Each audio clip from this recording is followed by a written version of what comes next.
সরকারে আসার আগে রাজ্যে শিল্পায়নের আশ্বাস দিয়েছিলেন বিজেপি নেতৃত্ব।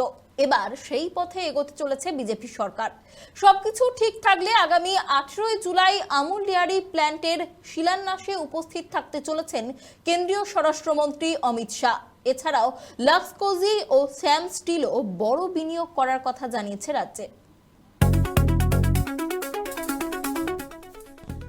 টাটারা রাজ্য ছাড়ার পর থেকে কার্যত বড় কোনো শিল্প আসেনি বাংলায়। তৃণমূল সরকারের জামানায় প্রতি বছর ঘটা করে শিল্প সম্মেলন হলেও রাজ্যের শিল্পের খরা কাটেনি বলেই মনে করেন সংশ্লিষ্ট মহল।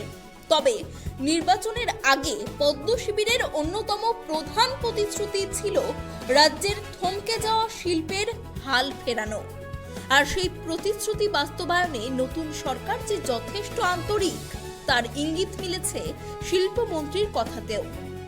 শিল্পই আমাদের ভবিষ্যৎ এবং কর্মসংস্থানের একমাত্র পথ। চাকরি সৃষ্টি করতে হবে। পশ্চিমবাংলার ছেলেমেয়েদের পশ্চিমবাংলায় তাদের মা বাবার কাছে, পরিবারের কাছে রাখতে হবে। যে কাজটা হয়নি সেই কাজটা আমরা ওয়ারফুটিংয়ে করার চেষ্টা করছি। আজকেও 11 তারিখে একটা শিলান্যাস আছে, 18 তারিখে একটা শিলান্যাস আছে, যেটা মাননীয় মুখ্যমন্ত্রী করবেন। আমি তাকে অ্যাকম্পানি করব।